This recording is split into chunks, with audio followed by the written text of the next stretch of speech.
Aku mulai ya, Teh Ninis. Oke. Assalamualaikum warahmatullahi wabarakatuh. Om Swastiastu, salam kebajikan, namo budaya, rahayu. Selamat malam, Sampurasun, Sobat Damai. Malam ini kita akan melaksanakan Halaqah Damai ke-95, Talk Show Religious Studies, tentang spesial ekologis gitu ya, dengan tema Bumi sebagai sumber ketuhanan, pemahaman ekologis dalam penghayat kepercayaan. Pada malam ini juga kita akan ditemani oleh Indra Anggara dari Penghayat Budidaya. Hai Indra, sapa-sapa dulu.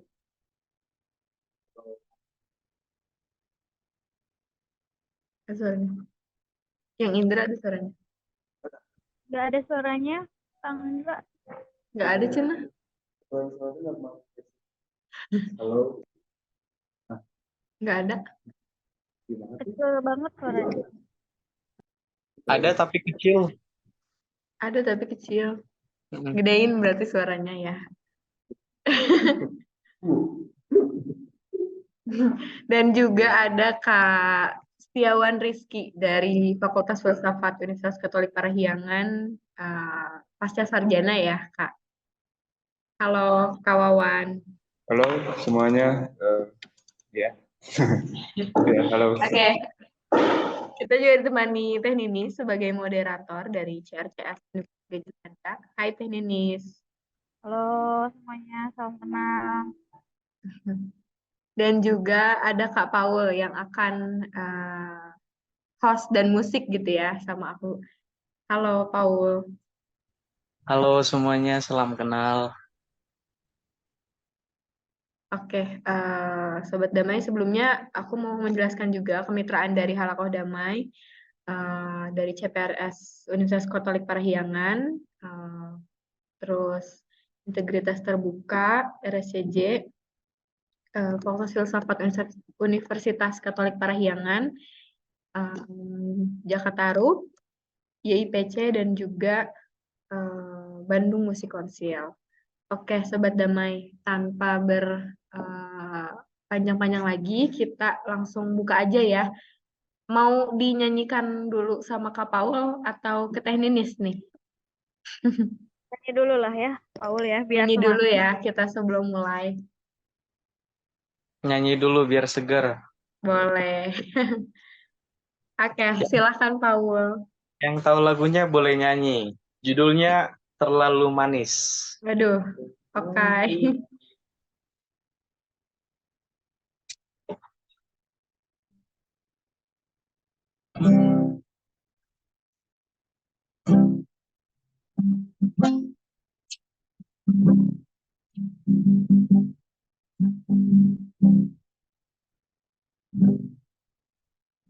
Ambil dan mulai memainkan lagu lama yang biasa kita nyanyikan. Sebatang kata yang bisa terucap, hanya ingatan yang ada di kepala.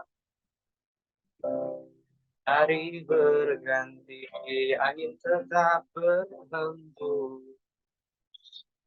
cuaca berubah, daun-daun tetap tumbuh. Kata hatiku pernah berubah, berjalan dengan apa adanya. Malam yang dingin dan gelap sepi, pernah melayang pada kisah kita.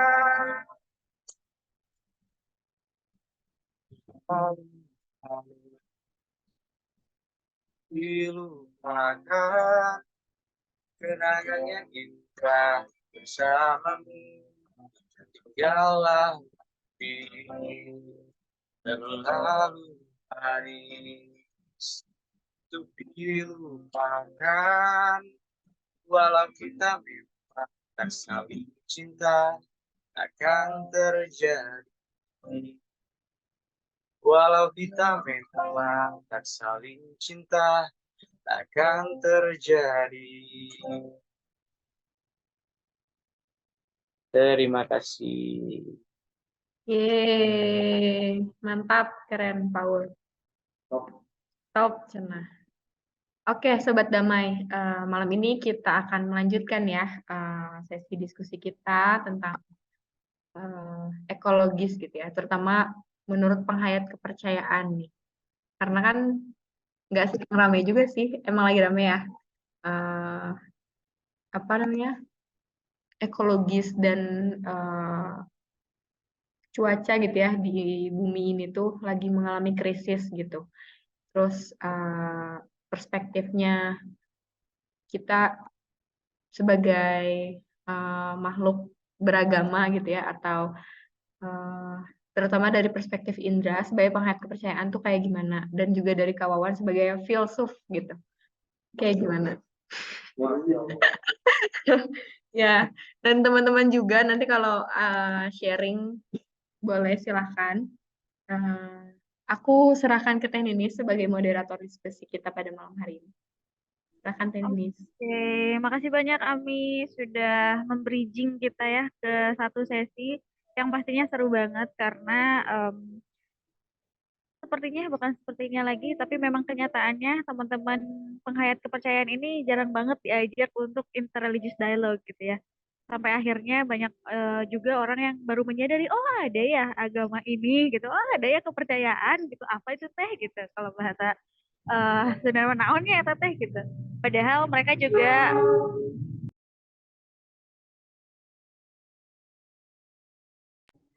sebentar ada kereta lewat ya.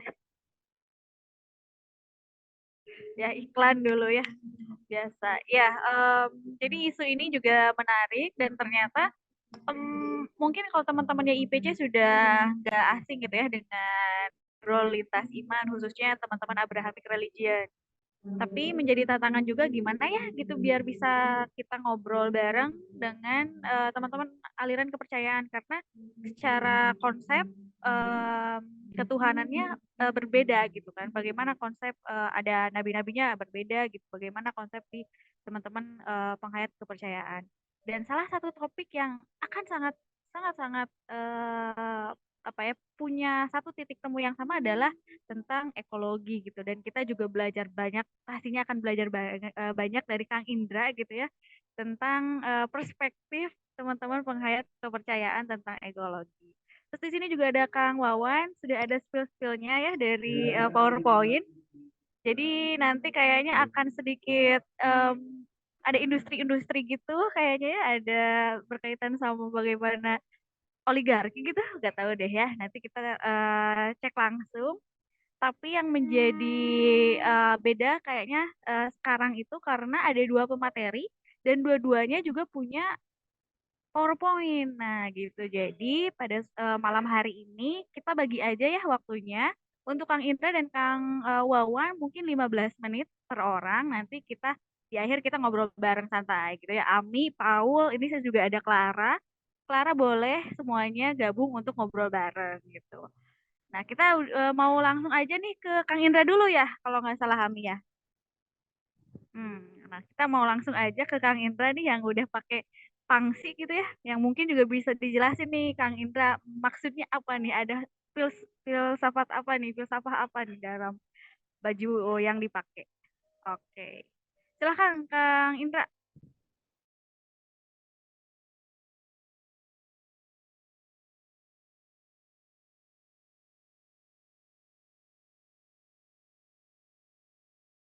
Suaranya nggak kedengeran. Artinya nepi di kokop karunya ada ini mungkin masih nggak kedengar.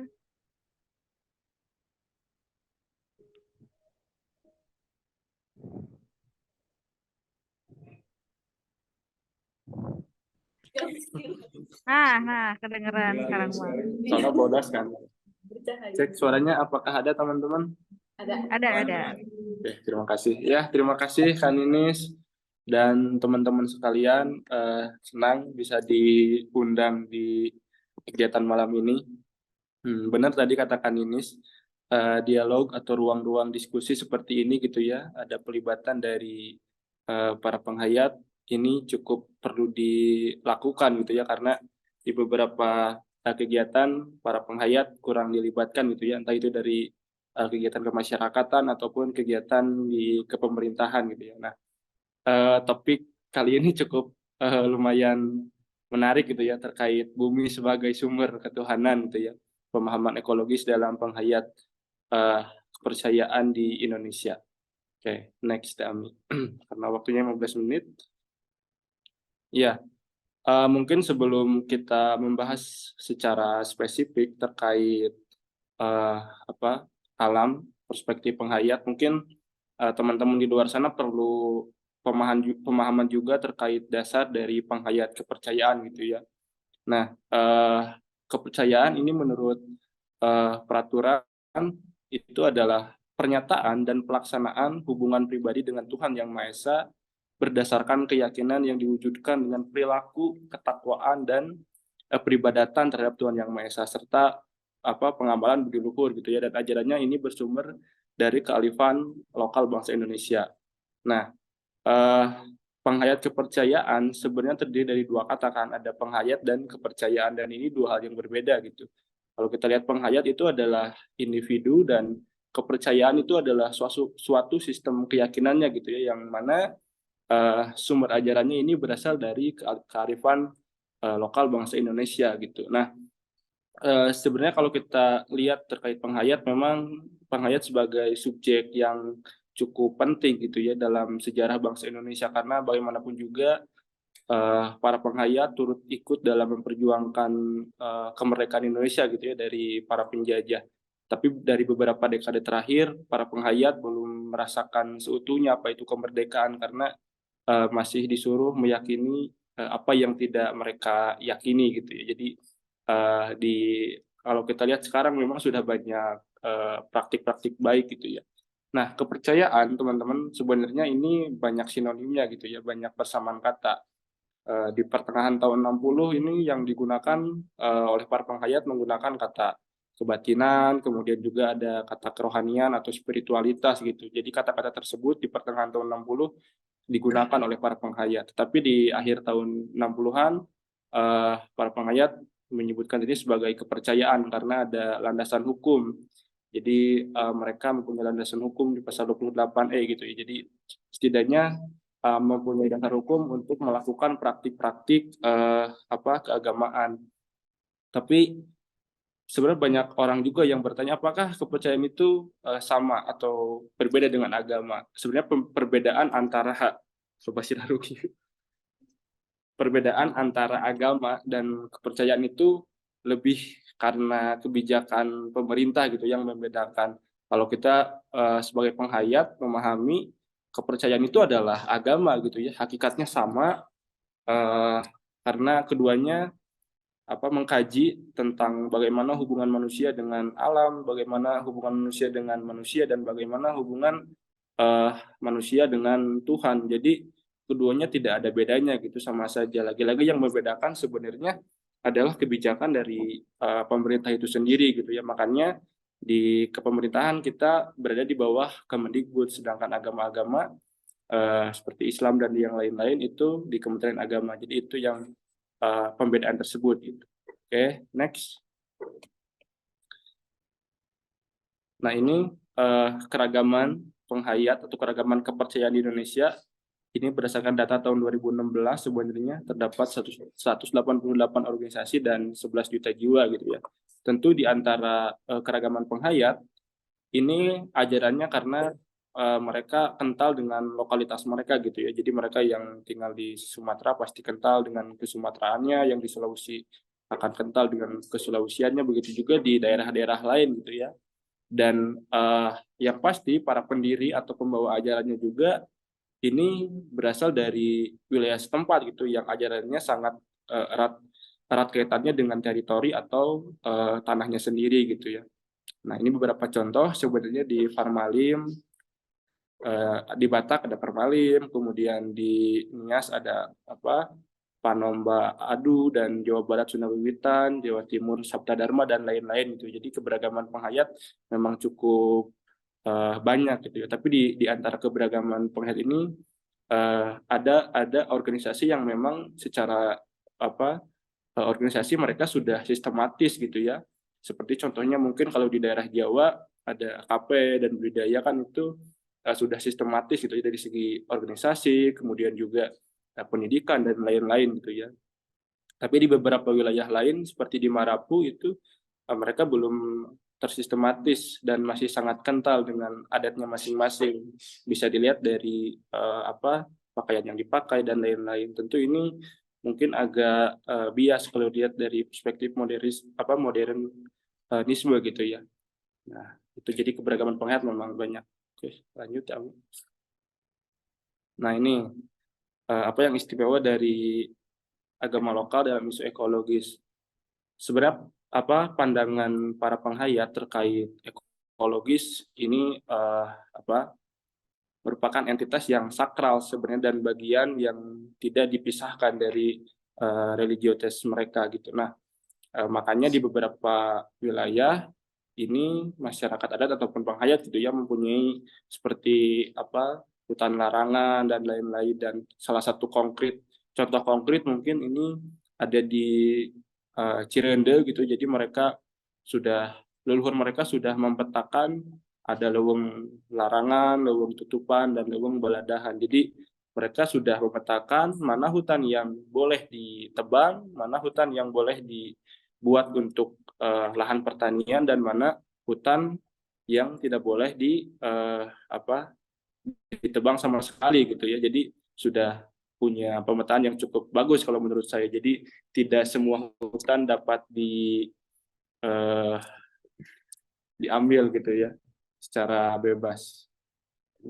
Ada yang nelpon. Decline. Decline aja. Iya. Ya, lanjut. Jadi perpengat sudah punya pemetaan. Nah, ini next. Nah, ini pandangan penghayat tentang alam. Jadi alam itu dipandang sebagai unsur yang penting. Unsur yang penting karena berkaitan dengan asal-usul hidup, juga tuntunan hidup dan penyelarasan. Nah, di penghayat sendiri kan diri ini sebenarnya terbentuk dari 4 unsur, makanya sering disebut kadulur kuring anu opat. Jadi ada sene, ada angin, ada cai, ada bumi gitu ya. Nah, atas dasar tersebut sudah sepatutnya kita menghargai alam, karena alam juga adalah sumber dari diri kita sendiri gitu ya. Jadi mana mungkin kita bisa merusak alam, sedangkan alam kan bahan diri disebut nama, bahan diri ataupun asal-usul hidup. Jadi di dalam kajian Sunda memang diri ini kan terbagi menjadi 3, ada jirim, jisim, kuring. Nah, jirim jisim itu berasal dari saripati sene, saripati angin, saripati cai, dan saripati bumi. Sedangkan si kuring atau dalam bahasa sekarang mah ruh mungkin ya. Nah, ruh itu berasal dari Tuhan. Jadi jirim jisim tadi berasal dari alam gitu ya. Nah, beberapa ritual ataupun kegiatan para penghayat pasti erat kaitannya dengan alam gitu ya, termasuk kitab suci gitu ya. Nah, kitab suci yang ada di penghayat ini bisa disebut juga sebagai sastra jenderal Rahayu Ningrat, ataupun banyak orang juga menyebut dengan kitab Waruga Jagat. Nah, contohnya ini adalah sesajen gitu. Jadi sesajen juga kan berasal dari alam dan dipandang sebagai sebuah kitab suci kalau kita bisa mengkaji dan mengimplementasikannya gitu ya dalam kehidupan sehari-hari. Nah, termasuk hal-hal konkret yang bisa kita lihat gitu ya dalam konteks di Cibedug gitu ya, di Lembang, karena mayoritas mereka para penghayat petani. Jadi sebelum melakukan penanaman gitu ya di kebun, mereka ada ritual dulu gitu ya, namanya mipit amit ngalap kudu bebeja. Jadi hal-hal yang mipit amit ngalap kudu bebeja. Jadi selalu erat kaitannya dengan ritual-ritual dulu gitu ya, termasuk dalam pekerjaan tadi atau pertanian. Nah, itu dalam proses sebelum menanam. Nah, begitu pula ketika sayuran itu atau tanaman itu udah tumbuh dan bisa alhasilna gitu ya dalam bahasa Sunda, itu suka ada ritual juga gitu. Dan biasanya di penghayat kalau belum ada ritual, misal saya menanam sebuah tomat gitu ya, kalau belum dicikalan atau ada ritual dulu, jangan diambil gitu sayurannya, meskipun itu sama pemiliknya gitu ya. Jadi itu juga sebagai salah satu bentuk penghargaan sebenarnya terhadap alam karena sudah memberikan penghidupan berupa tumbuhnya sayuran yang nanti kita bisa makan gitu ya. Nah itu jadi di beberapa kegiatan sudah dilaksanakan begitu. Nah next, sebentar lagi terakhir. Nah ya ini paradigma agama leluhur saya mengutip dari tokoh yang saya kagumi yaitu Samsul Ma'arif, dosennya Teh Ninis. Jadi ini paradigma di Indonesia memang masih mewarisi paradigma Eropa abad 19 gitu ya. Jadi banyak masyarakat menyebut bahwa agama itu harus mempunyai figur seperti Tuhan, kemudian juga nabi, kitab suci tertulis, kemudian juga ritual-ritual yang lain-lain, yang mana ini sebenarnya berdampak kepada penghayat itu sendiri karena kan eh, suatu agama tidak semuanya harus punya nabi, tidak semuanya harus punya kitab suci tertulis dan lain-lain. Karena itu ya punya perbedaan gitu ya. Nah, yang saya pahami juga di dalam konsep-konsep agama dunia itu mempunyai hierarkis gitu ya. Artinya ada tingkatan, ada supranatural, kemudian culture dan nature gitu ya. Jadi kalau tingkatan supranatural itu berkaitan dengan tingkatan pertama yang berkaitan dengan Tuhan dan lain-lain gitu ya. Yang kedua, culture itu berkaitan dengan manusia dan yang terakhir itu berkaitan dengan alam itu sendiri gitu ya. Jadi ada tingkatan.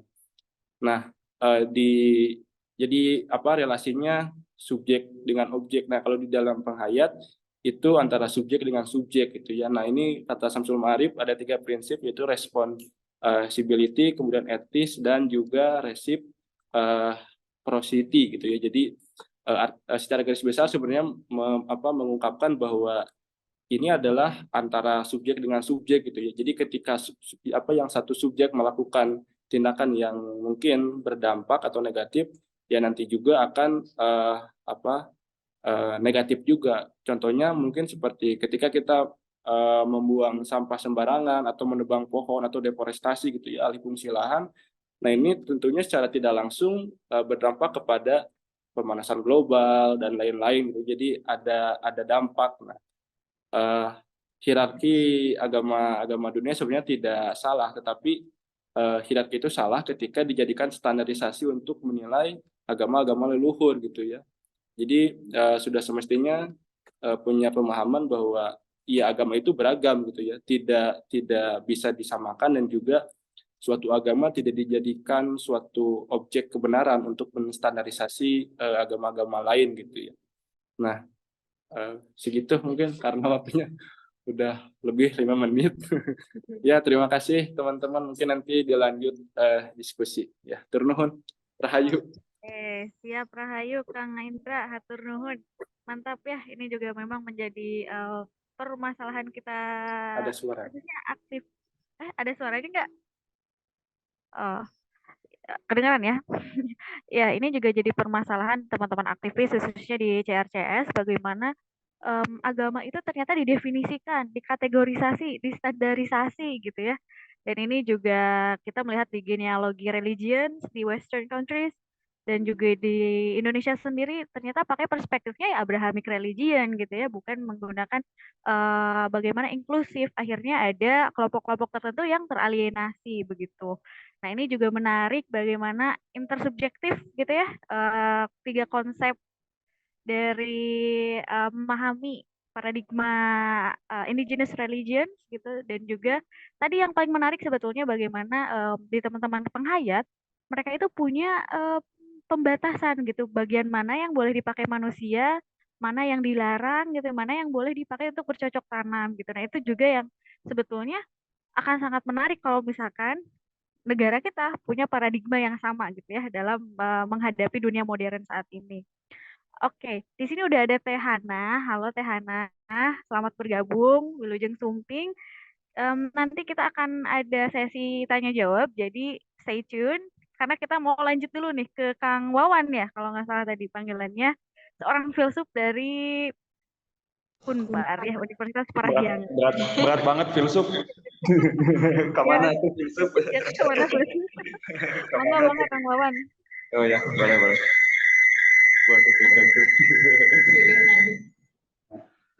Oke, ya kalau misalnya tadi dari Kang Indra yang sangat luar biasa membuka pemikiran saya terhadap ekologis dan arahnya kepada vertikal. Sekarang saya akan menjelaskan ekologi dan permasalahannya dalam ranah horizontal. Dari ranah horizontal. Oke. Nah, pertama-tama apa itu yang dinamakan ekologi? Ekologi adalah studi ilmiah tentang hubungan antara organisme hidup dan lingkungan. Ekologi ini mencakup berbagai bidang studi yang pusatnya adalah interaksi antar organisme dan ekosistem yang mereka tempati. Nah, bidang-bidang tersebut terdiri dari yang pertama adalah ekosistem. Ekosistem ini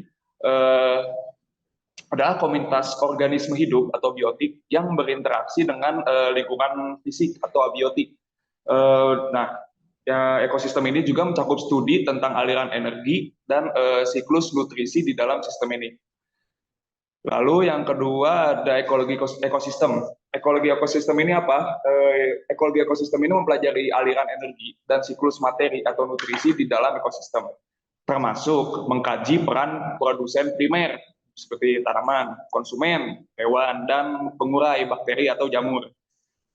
Lalu ada juga ekologi konservasi. Nah, ekologi konservasi ini bidang yang berkaitan dengan pelestarian keanekaragaman hayati dan perlindungan ekosistem. Seringkali menghadapi dampak manusia seperti ya kerusakan habitat dan perubahan iklim. Lalu selanjutnya juga ada ekologi manusia, yaitu subbidang yang mengkaji hubungan antara manusia dan lingkungannya. Ekologi manusia ini ada beberapa topik seperti pengelolaan sumber daya yang berkelanjutan, dampak manusia terhadap ekosistem, dan pengembangan strategi untuk hidup berdampingan secara lebih harmonis lah dengan lingkungan.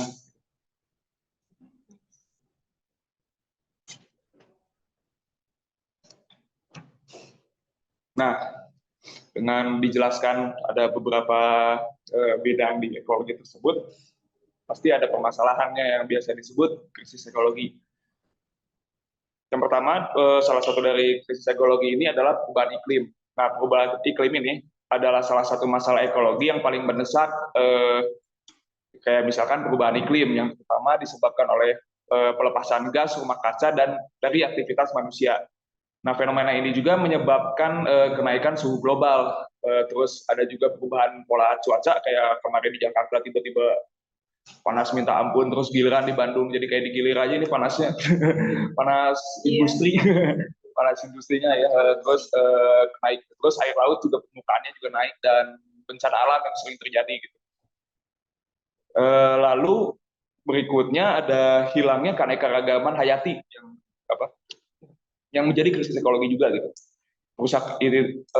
Hilangnya keanekaragaman hayati ini adalah kerusakan habitat, deforestasi, polusi, dan masuknya spesies invasif yang telah menyebabkan hilangnya keanekaragaman hayati secara signifikan. Nah, banyak spesies yang berisiko punah yang dapat mengganggu ekosistem dan mengurangi ketahanan ekosistem secara keseluruhan. Biasanya ini tumbuhan dan serangga kayak gitu-gitu kan biasanya mereka saling nyaling lah gitunya, nyaling gitu. Lalu yang selanjutnya ada polusi. Nah, polusi udara, air, dan tanah ini adalah masalah ekologi yang utama. Polusi mempengaruhi kesehatan ekosistem dan organisme di dalamnya. Nah, jenisnya terdiri dari polusi udara, polusi air, kontaminasi tanah, lalu ada juga polusi plastik. Lalu ada perusakan habitat juga. Perusakan habitat ini ada yang namanya juga konversi habitat alami untuk pembangunan perkotaan, pertanian, dan tujuan lain yang mengganggu ekosistem yang menyebabkan hilangnya habitat dan fragmentasi. Gitu. hal ini juga mengancam kelangsungan hidup banyak spesies juga gitu, balik lagi juga gitu ke situ gitu, yang dan menyebabkan kerusakan ekologis jangka panjang gitu. Jadi ya ini kita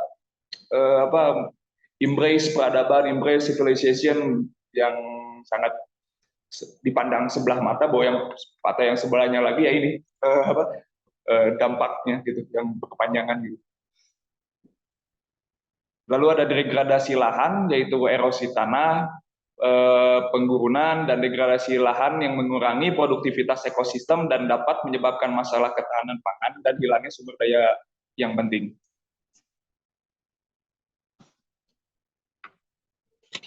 Terus ada perdagangan satwa liar. Perdagangan ilegal satwa liar termasuk perburuan dan penyelundupan, mengancam banyak spesies yang terancam punah dan mengganggu kestabilan ekosistem. Nah ini sama juga waktu itu lagi ke penelitian lapangan juga, bahwa banyak hewan yang sebenarnya dari perjanjian internasional yang harusnya udah dianggap terancam punah, malah dijual secara bebas. Bahkan kalau misalnya lihat-lihat di Tokped atau online shopping yang segala macam itu, mereka malah menerima pesanan grosiran. Waktu itu saya pernah nanya ke Matahari salah satu, oh ya bisa ini kalau misalnya mau pesan banyak bisa grosiran juga kita. Buset dah. Gitu. Lalu yang selanjutnya ada masalah kualitas udara. Nah ini polusi udara termasuk kabut asap, partikel halus juga ada, dan polutan yang mempengaruhi kesehatan manusia dan lingkungan, menyebabkan masalah pernapasan, kardiovaskular, serta merusak ekosistem. Nah, dengan permasalahan-permasalahan itu saya akan membawa topik yang selalu bertentangan dengan penyebab-penyebab krisis ekologi gitu, yang seringkali disebabkan oleh korporasi gitu. Korporasi dan dilanggengkan oleh undang-undang dan negara dan aparat-aparatnya. Itulah kenapa saya membawa topik untuk melawan melawan yaitu ekososialisme. Ekososialisme ini adalah filosofi politik dan ekonomi yang menggabungkan unsur-unsur unsur-unsur ekologi atau studi tentang hubungan antara organisme hidup dan lingkungannya, dan sosialisme, sistem sosial ekonomi yang dicirikan oleh kepemilikan kolektif atau negara dan kontrol atas pola produksi. Ekososialisme ini juga mengadvokasi masyarakat yang lebih berkelanjutan, adil, dan sadar lingkungan. Hal ini tentu saja bertujuan untuk mengatasi masalah ekologi dan sosial secara bersamaan gitu. Nah, yang pertama kita sambut kepala sukunya, yaitu Karl Marx. Kepala sukunya Karl Marx. Karl Marx yang terutama dikenal karena kontribusinya pada teori politik dan ekonomi, juga memiliki beberapa wawasan tentang isu-isu ekologi, meskipun tulisan-tulisannya tentang topik ini tidak seluas karyanya tentang kapitalisme dan perjuangan kelas. Itu tuh harusnya dia tuh nulis tentang ekologi itu di Das Kapital bab 3. Jadi dia udah mulai nyusun tuh di Paris Notebooks-nya tuh, dia udah mulai belajar tentang metabolisme dan segala macam. Cuman keburu pupus, keburu meninggal, keburu jadi almarhum, jadi tidak terrealisasikan lah.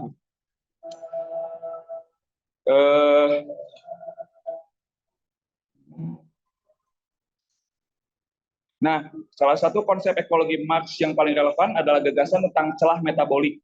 Ia membahas bagaimana kapitalisme dapat mengganggu proses metabolisme alami antara manusia dan lingkungan. Nah, dikeretakan ini juga diakibatkan oleh eksploitasi dan penggunaan sumber daya alam secara berlebihan untuk mendapatkan keuntungan yang menyebabkan degradasi lingkungan dan ketidakseimbangan ekologi. Konsep Marx tentang fetisisme komoditas yang berkaitan dengan bagaimana orang-orang dalam sistem kapitalis memandang komoditas sebagai sesuatu yang memiliki nilai yang lekat, berimplikasi pada eksploitasi sumber daya alam. Nah, fetisisme ini juga dapat menyebabkan ekstraksi dan konsumsi sumber daya alam yang tidak berkelanjutan tanpa mempertimbangkan konsekuensi ekologisnya yang panjang. Marx juga menekankan pentingnya produksi sosial dan reproduksi kehidupan. Meskipun ia fokus pada aspek sosial, ide-ide ini juga dapat diperluas untuk mencakup reproduksi dan keberlanjutan ekologi, menyoroti saling ketergantungannya antara masyarakat dan lingkungan. Materialisme historis Marx juga menyatakan bahwa masyarakat manusia, termasuk hubungan mereka dengan alam, berevolusi waktu ke waktu. Nah, memahami perkembangan historis ini juga dapat menjelaskan bagaimana sistem ekonomi dan sosial yang berbeda berdampak pada lingkungan. Kritik Marx juga terhadap kapitalisme dan perjuangan kelas dapat diterapkan pada isu-isu lingkungan. Karena banyak ketidakadilan lingkungan yang secara tidak proporsional dan secara tidak disadari juga mempengaruhi masyarakat yang terpinggirkan. Mengatasi masalah ekologi juga harus mengatasi ketidaksetaraan sosial. Meskipun Marx tidak menguraikan program ekologi yang terperinci, beberapa Marxis kontemporer juga menganjurkan transisi menuju masyarakat pasca kapitalis yang lebih menekankan pada keberlanjutan ekologi dan pengelolaan sumber daya secara kooperatif. Nah, ini nih Marxis kontemporer yang saya ambil juga ada dua sih sebenarnya. Yang pertama Kohei Saito dan Andre Gors. Yang pertama kita akan bahas Kohei Saito. Nah, Kohei Saito ini adalah seorang filsuf dan cendekiawan yang dikenal dengan karyanya tentang filsafat Karl Marx, khususnya dalam konteks ekologi dan isu lingkungan. Nah, penelitian Saito ini berfokus pada tulisan-tulisan Marx tentang alam, metabolisme, dan ekologi. Dan ia telah memberikan kontribusi yang signifikan, yaitu munculin ya bahwa ada definisi bahwa humanisme itu sama dengan naturalisme, ya kayak gitu-gitulah. Nah, karya Saito yang paling terkenal ini adalah buku Ekososialisme Karl Marx, Kapital, Alam, dan Kritik Ekonomi Politik yang belum selesai, yang diterbitkan pada tahun 2017. Dalam buku ini, ia juga mengeksplorasi bagaimana ide-ide Marx dapat diterapkan pada tantangan ekologi dan lingkungan kontemporer. Dia berpendapat bahwa kritik Marx terhadap ekonomi politik mencakup wawasan penting tentang hubungan antara kapitalisme dan alam. Saito juga menekankan konsep keretakan metabolisme yang mengacu pada pemisahan dan gangguan hubungan metabolisme antara manusia dan alam di bawah kapitalisme.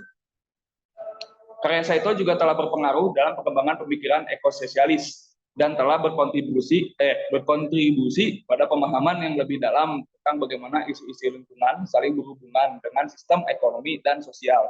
Nah, penelitiannya juga penting dalam menyoroti dimensi ekologi dan tulisan-tulisan Marx dan relevansinya dalam konteks tentang lingkungan saat ini. Nah, itu mengenai Kohei Saito. Yang selanjutnya ada Andre Gors.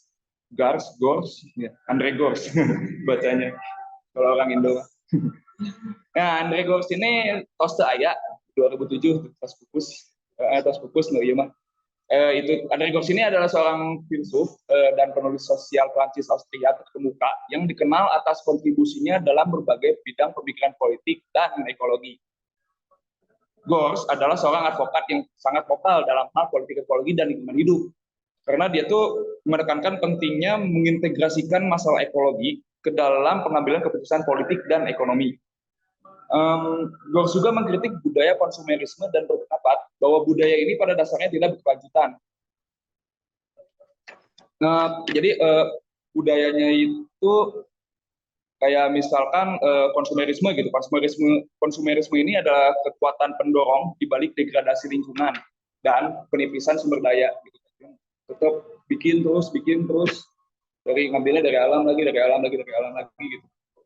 Nah, Gors juga memperkenalkan konsep reformasi non-reformis sebagai cara untuk mengatasi masalah sosial dan ekologi. Reformasi tidak hanya mengatasi masalah-masalah di tingkat permukaannya, tetapi juga menantang dan mengubah struktur yang mendasari sistem kapitalisme. Masyarakat pasca industri juga membutuhkan evaluasi ulang terhadap pekerjaan dan waktu luang untuk mencapai hidup yang lebih berkelanjutan dan memuaskan. Dalam bukunya Farewell to the Working Class tahun 1980, Gors juga menyatakan bahwa pekerjaan industri tradisional dan gerakan buruh mungkin tidak akan menjadi agen utama perubahan sosial di masa depan. Hal ini juga dapat mengurangi konsumsi berlebihan dan dampak negatif terhadap lingkungan. Tulisan-tulisan Gors sering mengkritik kapitalisme yang mengejar pertumbuhan dan keuntungan tanpa henti, yang ia lihat sebagai pendorong utama degradasi lingkungan. Dia juga percaya dalam pentingnya menggabungkan kepedulian ekologi dan sosial dengan membayangkan masyarakat yang lebih berkelanjutan dan adil gitu. Oke. Itu dua neo-Marxis ya, kalau bisa disebut neo-Marxis ekolo-sosialis bla bla bla bla bla. Kohei Saito dan Andrew Ghoz. Jadi dengan apa yang sudah dijelaskan tadi dari 3 kepala seorang pemikir ekososialis, kita sampai kepada solusi. Solusi ini sebenarnya yang aku tangkap tuh mungkin untuk di Indonesia ini lebih di Indonesia. Jadi kembali lagi ke komunal gitu. Yang pertama, pengambilan keputusan yang terdesentralisasi dan pengorganisasian mandiri.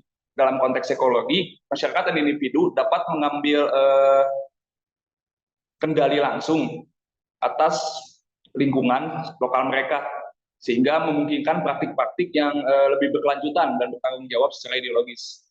Yang kedua, pengambilan keputusan yang demokratis secara langsung, di mana masyarakat memiliki suara dalam kebijakan yang mempengaruhi komunitas mereka. Hal ini juga dapat menghasilkan pilihan-pilihan yang lebih ramah lingkungan, karena masyarakat juga terlibat langsung kan dalam pengambilan keputusan lingkungan. Nah, yang ketiga juga kerjasama sukarela dan bukannya hierarki yang bersifat memaksa gitu. Kerjasama ini juga soalnya bisa menghasilkan solusi yang lebih kolaboratif untuk masalah-masalah bersama gitu, jadi nggak ada yang empat tindih lah gitu istilahnya. Lalu yang terakhir, memprioritaskan keberlanjutan dalam semua aspek kehidupan. Jadi mengadvokasi teknologi ramah lingkungan, energi yang terbaharui, dan pertanian berkelanjutan. Ya, itu untuk mengakhiri ekososialis. Terima kasih semuanya. Oke, siap. Nuhun pisan Kang Wawan. Sama-sama. Ya, itu mantap banget ya. Maksudnya karena memang seringkali kita banyak banget gitu ya. Notion-notion, gagasan-gagasan. Oke, kita harus menjaga lingkungan kita. Tapi ternyata asap pabrik mah ngebul aja gitu ya. Ternyata di di sungai kelihatan aja tuh gitu ya, hitam-hitam gitu, keluar-keluar dari pabrik gitu. Nah, itu yang menjadi apa ya, kritik kita terhadap isu ekologis gitu. Belum lagi juga tadi Kang Wawan sempat menyinggung gitu ya, bagaimana korporasi juga berperan penuh gitu ya. Kayaknya berperan penuh lah ya, nggak sebagian gitu, sangat sangat krusial gitu, di mana korporasi juga akhirnya seringkali mengambil tanah warga gitu yang menjadi indigenous people di sana gitu ya. Bagaimana warga Rembang, bagaimana warga di IKN gitu, hanya karena satu titik di mana kita harus berprogres, di mana kita harus pakai perspektif modern. Yang mana modern ini juga ternyata kan gak selalu bagus gitu, ternyata kita malah menjauh dari hakikat kita sebagai manusia yang lekat dengan alam gitu. Bukan menjadi human centris, tapi jadi public centris misalkan, menjadi car centris gitu ya. Nah, itu juga menarik. Oke, kayaknya pada bubar ya, ada 2 orang tadi yang join, tapi kayaknya pada bubar, nggak apa-apa. Kita mau lanjut ke sesi pertanyaan gitu ya, tanya jawab kita santai aja. Nah, silahkan dari Ami, dari Paul mungkin ada pertanyaan, silahkan. Mangga, kayaknya Ami ada pertanyaan, atau Paul mungkin mulai panas. Ami ada pertanyaan nih? Boleh saya? Oke, Paul, silakan Paul. Eh, saya mau mengapresiasi dulu kepada kedua pembicara kita yang luar biasa. Eh, saya mau kembali ke pembicara yang pertama dari manggilnya apa ini? Kang Ridwan kah atau Bang Ridwan? Atau apa? Indra, Kang Indra. Oh, Indra. Kang Indra, menarik ya apa yang dikatakan oleh Kang Indra mengenai penghayat. Rasa-rasanya sangat realistis gitu, realistis di mana di tengah perkembangan keagamaan yang semakin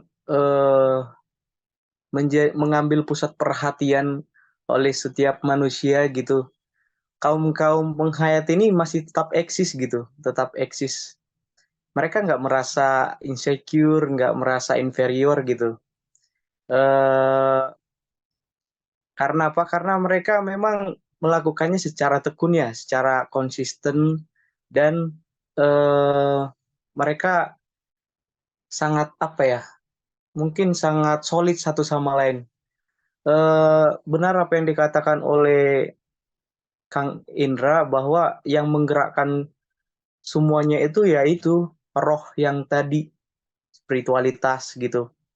Nah, juga melekat kehidupan mereka juga melekat gitu dengan alam yang tadi disebutkan kan. Nah, sekarang saya mau nanya gitu, eh, terkait dengan kehidupan mereka yang mungkin tanda kutip gitu ya, bisa nanti diluruskan. Saya nangkapnya mereka itu menyelaraskan kehidupan mereka dengan alam gitu, menjadikan alam itu sebagai sahabat mereka pada akhirnya gitu.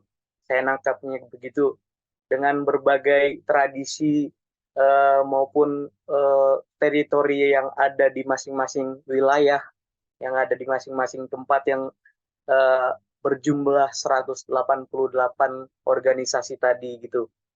Akhirnya mereka mengarah untuk menyelaraskan kehidupan mereka dengan alam gitu. Itu cara mereka untuk menghargai alam. Nah, pertanyaan saya, Kang, eh, mungkinkah gitu? Mungkinkah akhirnya mereka juga eh, merasa berada pada fase merasa jenuh dan bosan gitu dengan dinamika mereka yang akhirnya mungkin melawan atau melanggar hukum alam yang sudah mereka yakini itu sendiri gitu. Entah itu terkait dengan pertanian kah, atau laut kah, atau cuaca kah, dan lain sebagainya gitu. Saya tadi penasarannya di situ gitu. Terima kasih. Oke, makasih Paul. Jadi efeknya gitu ya kalau misalkan melanggar begitu ya. Silakan Kang Indra. Iya, terima kasih Bang Paul atas apresiasinya tadi juga atas pertanyaannya gitu ya. Iya, kalau di Sunda sebenarnya, kalau di penghayat budaya gitu ya, yang ajarannya berasal dari Mama Mei, memang hidup itu dibagi menjadi tiga. Ada hirup cicing, hirup cicing, hirup eling, yang hirup nyaring gitu. Jadi hidup itu dibagi menjadi tiga. Nah, hirup eling itu kita sebagai manusia, kemudian juga hirup cicing adalah alam dan hirup nyaring adalah eh, apa? Hewan gitu ya. Jadi ketika hidup itu harus ada penyelarasan sebenarnya. Makanya misalnya ketika kita ingin menebang pohon pasti itu ada ritual dulu gitu ya, entah itu bakar kemenyan yang meskipun tidak sesajennya tidak komplit gitu ya, sebisa mungkin ada bentuk penghargaan terlebih dahulu gitu ya, kepada alam dengan cara tadi membakar kemenyan dan lain sebagainya, karena itu juga filosofi sebenarnya. Namun kadangkala ketika seorang penghayat sebelum menebang ada ritual dulu, itu kadang kan dianggapnya sebagai suatu yang animisme, dinamisme gitu ya. Ini juga dampak dari tadi sebenarnya paradigma yang digunakan oleh masyarakat Indonesia masih menggunakan paradigma yang ada di Eropa atau agama-agama Abrahamik gitu ya. Nah, memang secara kemasyarakatan gitu ya, dalam segi pertanian itu berkembang gitu ya. Termasuk salah satu contoh konkretnya ya masih banyak juga sebenarnya, tetapi tidak semua, ada yang menggunakan kayak pestisida kimia dan lain-lain. Itu kan padahal itu kan sangat merusak alam gitu. Kalau kita lihat konteks di Lembang sebenarnya kan terkenal dengan pertaniannya dan alamnya juga subur, kemudian juga tempatnya sejuk gitu ya. Itu sebenarnya sudah kebal juga terhadap pestisida. Jadi mau nggak mau para petani menambah dosis tinggi, menambah dosis tinggi. Nah, itu dampaknya sebenarnya kepada alam juga. Tetapi ketika para petani ingin menggunakan pupuk organik, si hama dan penyakit sudah tidak mempan karena sudah terbiasa menggunakan dosis tinggi. Jadi itu sebenarnya ini juga mungkin terkait dengan bagaimana pengelolaan pemerintah gitu ya di dalam ketahanan pangan gitu ya, yang lebih memfokuskan mungkin kepada pupuk-pupuk atau pestisida berbahan kimia bukan organik. Jadi sehingga masyarakat terjadi kebingungan sebenarnya di sana. Ketika mereka menggunakan pupuk organik, mungkin ya hasilnya kurang baik gitu ya. Tetapi ketika mereka menggunakan pestisida kimia, dampaknya kepada alam juga. Tapi kalau tidak, ya mau makan dari apa gitu ya, karena banyaknya apa sebagai petani gitu. Jadi ada kebingungan dan berkaitan juga dengan bagaimana pemerintah mengelola terkait ketahanan pangan ini. Begitu, Mas Paul. Mantap, mantap Kang Indra. Gimana Paul, sudah terjawab kah? Alhamdulillah. Eh, saya menanyakan ini karena nanti akan ada keterkaitannya dengan apa yang dijelaskan oleh Kang Wawan juga gitu berkaitan dengan ekosistem. Nah, inisiatif pertama untuk membentuk suatu eh, keberagaman atau suatu keindahan alam kan lahir dari inisiatif manusia. Namun akhirnya rasa-rasanya manusia juga yang menghancurkan, merusak gitu dengan berbagai kebutuhan nggak juga gitu, kebutuhan hidup nggak juga karena nyatanya banyak juga orang-orang yang bermain di dalamnya yaitu kaum kapitalis yang tadi disebutkan oleh Kang Wawan tadi korporasi dan lain sebagainya gitu. Nah, saya penasarannya di situ inisiatif yang lahir itu akhirnya juga merusak manusia gitu, feedbacknya merusak manusia gitu. Uh, yang secara di level selanjutnya ya terjadi katakanlah kebakaran hutan, lalu pemanasan global, lalu iklim yang tidak menentu yang dikatakan oleh Kang Wawan tadi di Jakarta sama di Bandung tidak stabil lagi gitu. Nah, itu yang saya pengen telusuri tadi. Dan itu sudah terjawab oleh Kang Indra. Terima kasih. Boleh dilanjutkan oleh Teh Ami. Oke, makasih Paul. Jadi ada sebuah pertanyaan juga ya gitu. Manusia itu ternyata menginisiasi banyak hal gitu ya. Hingga akhirnya memunculkan korporasi-korporasi gitu. Tapi kenapa sih gitu ya akhirnya manusia sendiri juga yang apa kena akibatnya. Dari Ami ada pertanyaan? Oke, aku boleh di. Aku sebenarnya menanggapi juga yang mungkin nanti menimbulkan pertanyaan juga gitu ya dari pembahasan ini. Tadi juga kan Paul nanya ya kalau apa namanya gimana gitu ya di penghayat kepercayaan proses gitu ekologi. Terus Indra nyeritain kalau misalnya misalnya contoh di Lembang banyak petani yang jadi harus menambahkan dosis-dosis pestisida ya. Terus apa namanya dan merusak alam yang itu loh Indra. Misalnya daerah Lembang tuh malah jadi desa wisata gitu. Ya kan malah jadi desa wisata. Terus ada korelasi juga gitu ya. Tadi aku sempat baca PPT dari Kang Wawan dan juga Kang Indra gitu ya. Ada titik temu aku menangkap kalau hierarki gitu ya. Di hierarki di ekologis ini tuh benar-benar yang jadi masalah gitu menurut aku. Nah,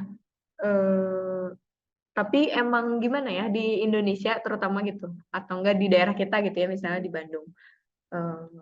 Suhu di Bandung tuh udah bener-bener jadi naik banget kan belakangan ini. Jadi panasnya udah sama kayak Jakarta gitu. Udah panas industri gitu. Tapi sulit juga gitu untuk kita tuh hilang gitu ya dari hierarki itu tuh. Walaupun memaksa dan secara tidak langsung kita juga bagian dari hierarki itu. Misalnya kayak kita juga memakai kendaraan gitu, kendaraan pribadi. Kita juga menebar gitu ya, menebar turut menambah polusi gitu. Tapi ya gimana gitu, kita juga nggak bisa berbuat apa-apa juga gitu. Terus selain di alam juga kan tadi kawan ngejelasin kalau manusia, hewan gitu. Dan alam semesta ini tuh termasuk gitu ya dalam ekologis dan ekosistem yang saling nyambung gitu tadi sama penjelasan Indra juga. gimana ya, sulit gitu untuk kita melepaskan itu semua gitu. Banyak yang terdampak gitu. Nggak hanya alam gitu ya, nggak hanya bumi ini gitu, tapi semua yang ada di isinya, manusia, hewan terutama, dan juga tumbuhan gitu. Kayak misalnya ikan-ikan di laut gitu kan, yang mungkin sangat terlihat dampaknya gitu ya, karena global warming. Mungkin bukan global warming ya sekarang, global boiling. Itu cenah katanya, global boiling. Nah, udah benar-benar panas yang eh, di luar standarnya gitu ya, untuk manusia bisa hidup dan bertahan di suhu normal gitu. Terus juga gimana sih yang harus kita lakukan gitu ya. Eh, Balik lagi mungkin ke pemerintahannya, tapi sulit juga untuk kita eh, percaya penuh gitu ya, atau mempercayakan penuh pada pemerintah saja gitu. Gak bisa juga sih. Atau pada agama gitu ya. Kita percaya kalau misalnya agama tuh cinta pada kebersihan gitu. Dan percaya pada sesuatu yang saling menjaga gitu ya. Kalau kata Indra tadi, kita apa sih Sundanya tadi teh? Tiis, apa sih? Herang, yang herang itu. Pokoknya itulah ya. Pokoknya susah Ya, jangan istilah-istilah herang Sunda tarang tuh weh. banyak banget. Jangan herang tarang weh. Nah, terus Silau. aku juga pengen tahu gitu ya pendapatnya Indra atau Kawawan gitu, atau Teh Ninis dan teman-teman lainnya gitu, tentang sebenarnya sikap seperti apa gitu ya buat kita, karena kita udah ada di lingkaran setan ini gitu, yang serba salah gitu mau melakukan sesuatu. Apakah ada alternatif lain gitu untuk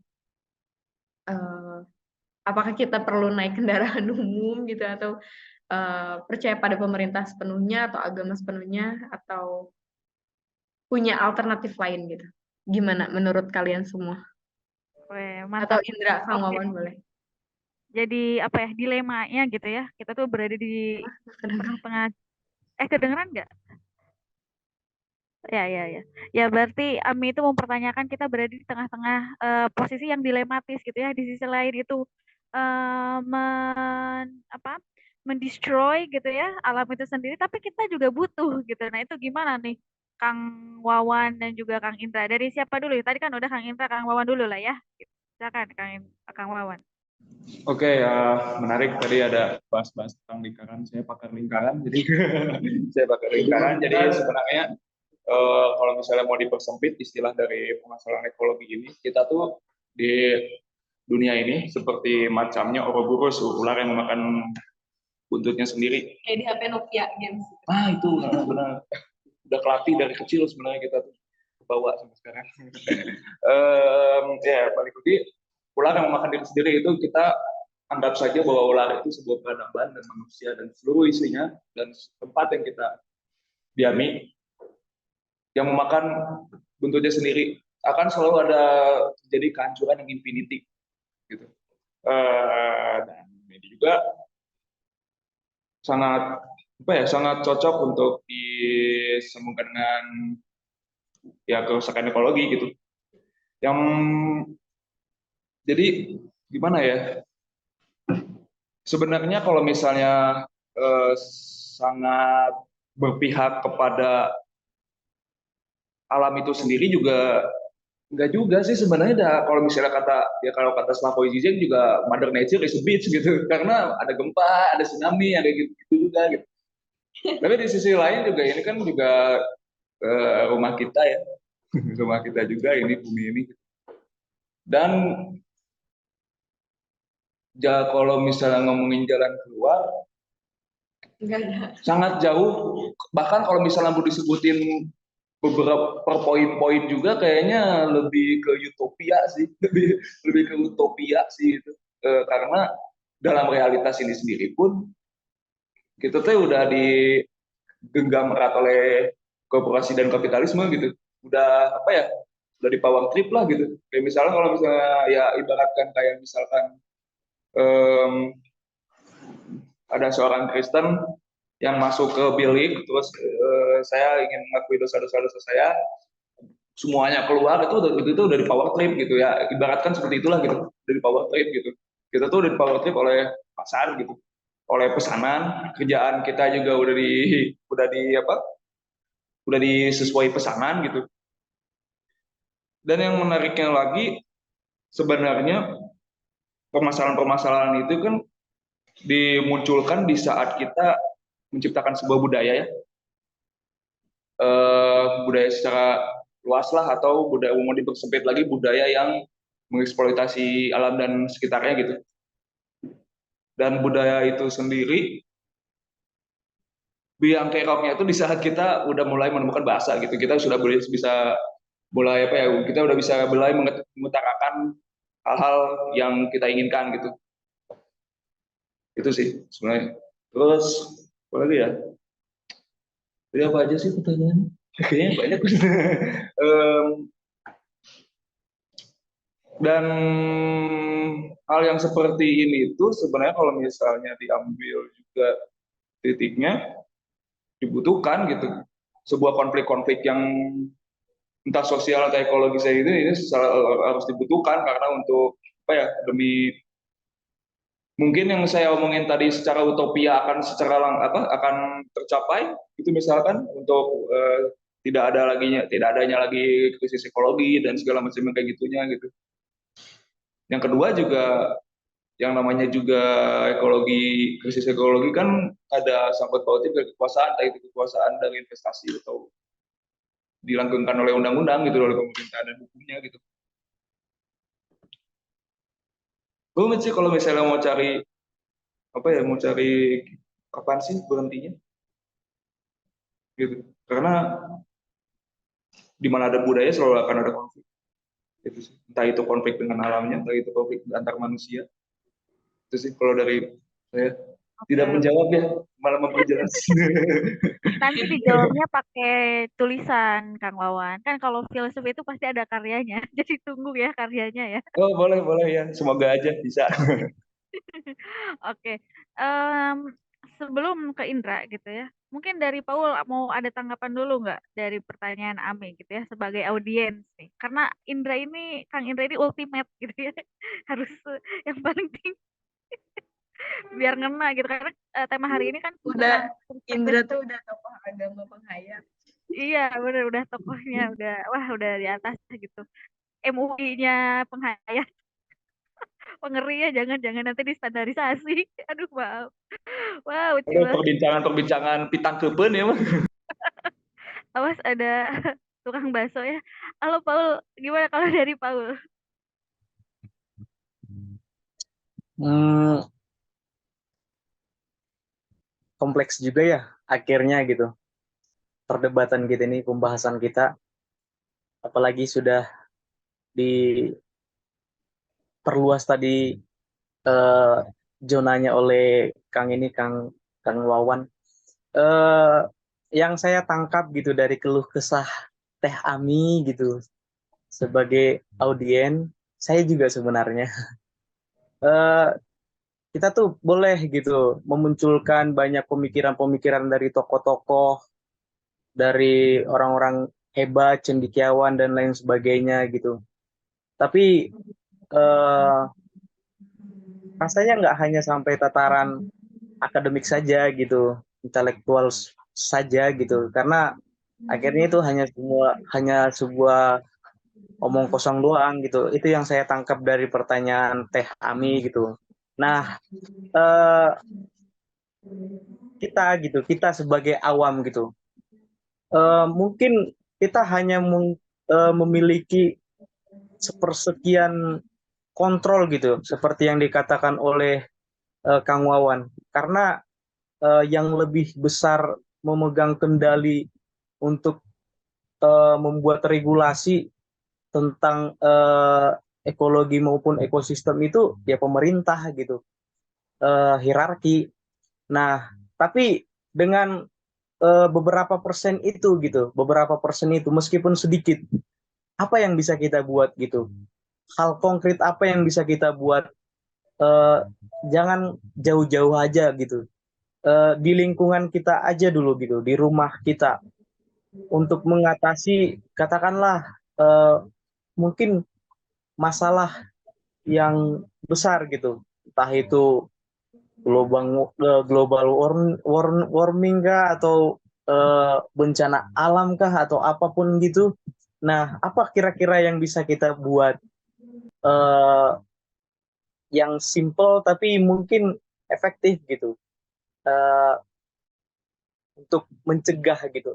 Sekarang kan mungkin untuk mengobati udah susah ya, paling untuk mencegah supaya tidak semakin berkelanjutan dan tidak semakin besar gitu. Nah, eh, mungkin yang bisa saya tawarkan ya, Teh Anissa, untuk mengurangi polusi gitu seperti yang disinggung oleh Teh Ami, yakni mengembalikan budaya untuk berjalan kaki ya, untuk berjalan kaki. Rasa-rasanya di beberapa tempat seperti di Bandung, kayak Braga gitu, itu eh, masih masih menunjukkan budaya-budaya yang seperti itu gitu. Tapi di beberapa tempat juga enggak lagi gitu. Bahkan sekarang kendaraan-kendaraan keluaran-keluaran terbaru semakin banyak ya, yang nyatanya itu investasi polusi gitu. Seperti NMAX itu udah bertebaran di mana-mana gitu ya. Kendaraan, lalu mobil juga banyak keluaran-keluaran baru. Mungkin itu salah satu tawaran yang bisa saya suguhkan gitu. Mengembalikan budaya berjalan kaki. Yang kedua, menguraikan mungkin katakanlah sampah-sampah menjadi biogas, dan itu udah ada yang memulai gitu, tinggal dilanjutkan dan dikembangbiakan saja gitu. Itu tanggapan saya, Teh Anissa. Terima Oke, kasih. makasih Paul. Makasih Paul ya. Jadi sebetulnya aku melihat dari Paul ini ya bagaimana kita hidup dengan human centris gitu ya, bukan human centrisnya berarti kita yang semena-mena gitu ya, tapi kita hidup bersama alam berdampingan kayak gitu ya, nggak merusak kayak gitu. Mungkin sedikit sebelum ke Kang Indra ya, dan nanti dilanjut dengan closing statement gitu. Kalau dari aku memang sulit juga ya, kita dilematis karena yang namanya modernity itu inevitable, dia nggak bisa terelakkan gitu. Dia merongrong kita gitu dari segala sisi gitu, dari handphone lah, penggunaan handphone, dari handphone itu butuh apa, kan butuh listrik, listrik itu butuh apa, butuh batu bara misalkan, butuh apa, butuh uap, butuh nuklir, dan itu sangat berkaitan satu sama lain gitu. Dan ini juga akan berkaitan misalkan tadi ya udah tutup aja pabriknya. Di pabrik itu ada banyak sekali perempuan-perempuan pekerja begitu. Bagaimana mereka dapat menghidupi keluarga mereka? Ini adalah suatu isu yang ternyata satu sama lain saling berhubungan kayak gitu kan. Dan juga event itu temanya sustainability. Sustainability juga ternyata dipolitisasi gitu. Kita saling dulu-duluan gitu. Ini sustain, tapi ternyata kita tetap mengeruk yang namanya nikel. Kita tetap mengeruk yang namanya apa, hal-hal lain gitu ya yang berkaitan dengan alam kayak gitu. Dan juga mungkin kita ada di budaya instan. Dengan ada teknologi yang baru ini kita sangat instan, berpikir itu instan. Ya udah deh pakai plastik aja biar cepet gitu ya. Ini juga memang tantangan kita gitu ya untuk khususnya Gen Z ya gitu ya, Gen Z lagi gitu ya. Yang memang dihadapkan dengan banyak permasalahan, dan mungkin ini efek dari apa, generasi sebelumnya yang memang kita tangguh saat ini kayak gitu. Dan menurutku ya kalau nggak mulai dari kita, dari siapa lagi gitu ya untuk next ke depannya. Apalagi tadi kata Ami udah global boiling gitu ya, udah mendidih gitu nya ngegolak gitu ya teh. Beki weh gitunya, beki beki panas gitu. Nah, kalau dari Kang Indra gimana Kang Indra menghadapi kedilematisan ini? Momen-momen yang dilematis ini. Duh, iya. Kalau dalam pandangan saya, sebenarnya kayaknya ngerangkum aja. Jadi memang betul tadi ada keterkaitan, kemudian juga harus ada integritas gitu ya, penyelarasan antara pemerintah dan juga masyarakat, termasuk satu lagi terkait kesadaran kita gitu ya. Eh, yang pertama mungkin tadi kayak eh, berketerkaitan gitu ya. Kalau kita lihat kan kemarin di Jakarta polusi gara-gara kendaraan bermotor, terus alternatif lainnya pakai kendaraan listrik lah. Itu emang buat listriknya nggak pakai nggak menyebabkan polusi, ya sama aja kan, maksudnya secara tidak langsung motor listrik juga menyebabkan polusi gitu. Tapi secara tidak langsung. Kalau motor kan langsung tuh dari motornya, kalau motor listrik enggak gitu. Jadi ya sama aja sebenarnya. Gitu. Jadi sama aja sebenarnya. Terus ini juga mungkin terkait tadi benar kata Kang Wawan, ada kapitalisme di sana sebenarnya, karena kalau kita lihat di beberapa daerah lain kayak ada lumbung pangan yang dicanangkan oleh beberapa presiden gitu ya, yang pada akhirnya gagal juga kan. Harusnya mungkin yang bagusnya harus dicontoh kayak yang ada di Cirende gitu. Jadi sesuai takaran mana hutan yang memang perlu kita gunakan untuk kepentingan kita, dan mana hutan yang memang kita perlu jaga gitu ya, supaya ada keseimbangan di sana. Karena kan akhir-akhir ini terus tambang dan lain-lain. Mungkin kalau dalam perspektif penghayat kayak pengerukan tambang terus deforestasi besar-besaran itu secara tidak langsung apa namanya penistaan agama gitu ya, karena kan alam dianggap sebagai kitab suci oleh kita. Jadi apa ya lebih kritis lagi gitu. Jadi makanya para penghayat kurang merusak gitu ya. Ya meskipun itu tergantung orangnya juga sebenarnya. Kemudian terakhir harus ada pemahaman dari diri kita, benar tadi apa yang dikatakan oleh Kaninis dan juga Bang Paul gitu ya. Dari hal-hal kecil saja gitu ya di lingkungan kita, mulai dari mungkin ya banyak aktivis-aktivis lingkungan kayak kalau mau belanja harus bawa tote bag, kemudian juga bawa tumbler dan lain-lain. Itu kan hal-hal yang membantu gitu ya. Ya meskipun itu dalam jangka panjang gitu ya, pasti kerasanya tidak sekarang-sekarang gitu. Gitu kalau dari saya mah. Sip, mantap Kang Indra. Ya, nggak mungkin ya kalau penghayat merusak alam. Pertama itu kitab Nah, sucinya. kata Yang kitab kedua, suci, minoritas. aku dihancurkan. Yang kedua, memang sedikit orang-orangnya gitu. Jadi yang banyak ini nih yang bermasalah ini kadangnya yang menggunakan kapitalisme gitu. Apalagi kalau udah berhubungan sama state gitu ya, sama negara, bagaimana negara juga berperan Ya, penuh, bukan penuh, ya penuh sih ya harusnya, karena kan yang ngasih kebijakan. kebijakan mereka gitu. Iya. Itu yang mungkin kita harus kritisi gitu ya, bagaimana negara juga bisa memenuhi kebutuhan kita semua, keamanan kita semua, karena keamanan itu juga kan bukan hanya dari misalkan terorisme gitu ya kejahatannya, tapi dari global warming gitu, bagaimana kita akan kehilangan lahan kita, kehilangan oksigen, mungkin kehilangan banyak hal gitu dari alam. Oke, terakhir gitu ya, ini kita mau closing statement, jadi silahkan Kang Wawan dan Kang Indra disiapkan satu kalimat yang ultimate gitu ya. Silahkan, mau siapa dulu? Ami dulu. Enggak lah ya. Silahkan Kang Wawan dulu lah. Kang Wawan dulu dari perspektif filsuf. Silahkan.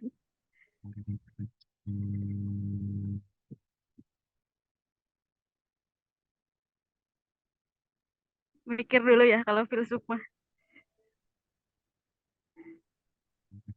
Oke, udah siap. Mangga. Ya, apa ya, yang bisa nge-ulti ya. Nanti yang nggak ulti Ami. Kalau misalnya untuk balik lagi aja lah ke utopia aja deh. Kita pangkas aja kepala dari yang pencemaran itu. Yang mencemar itu ya dari pemilik korporat segala macam gitu ya, gulak saja lah. Enggak ada gilotin enggak. Ya maksud dari pangkas kepala ini kayak misalkan ya benar-benar di stop gitu, jangan diberi ruang untuk mencemari lingkungan, apakah entah itu mencemari lingkungan atau memberi opini-opini tentang kapitalisme yang menggeruk, yang mengeksploitasi seluruh alamnya. Itu sih dalam maksud penggal kepalanya, bukan dalam penggal kepala Maria Antoinette, bukan. Itu sih dari saya, spontan itu. Oke, siap. Makasih Kang Wawan. Lanjut Kang Indra. Ya. Ya pakai dalam bahasa Sunda ya. Urang jeung alam saakal sabakal, sakuduna urang ngajaga ngariksa. Nah, gitu. Jadi artinya kita sebagai manusia, alam dan hewan kan berasal dari Tuhan gitu ya, yang sama yang seharusnya kita saling menjaga, saling merawat supaya ada keseimbangan di antara kita. Nah, gitu. Oke, oke. Sebenarnya sederhana ya tema malam hari ini. Cuman yang bikin ribet itu ya pemikiran kita aja gitu, meribetkan semuanya gitu ya. Dan kondisinya yang emang ribet Kita juga semua sih. neurotik di sini ngomong terus, nggak ada ujungnya. Oke, oke. Kita akhiri sesi pada malam hari ini. Yang pastinya nanti ya akan di closing sama Ami. Terakhir kalau dari aku, ini adalah kerja kolektif. Bukan hanya teman-teman filsuf aja, nggak cuma teman-teman penghayat kepercayaan aja. Bukan hanya teman-teman Katolik aja, Muslim aja, tapi semuanya. Karena kalau yang namanya alam, satu rusak yang ngerasain semuanya gitu ya. Satu dunia gitu ngerasain semuanya kayak gitu. Oke, itu dari aku dikembalikan kepada Ami. Terima kasih. Oke, Teh Ninis, terima kasih banyak. Kita tepuk tangan dulu, guys. Yeay. Oke, diskusi kita pada malam hari ini mungkin sudah dicukupkan ya. Karena kalau misalnya dilanjutkan juga nggak akan ada ujungnya. Gitu. Iya. Apalagi Harus gerak action. makan bututnya sendiri kayak di game sampai Nokia itu. Terus ya menarik juga gitu. Kita sudah berdiskusi tentang penghayat dan menurut penghayat dan juga Kak Wawan gitu ya. Filsuf.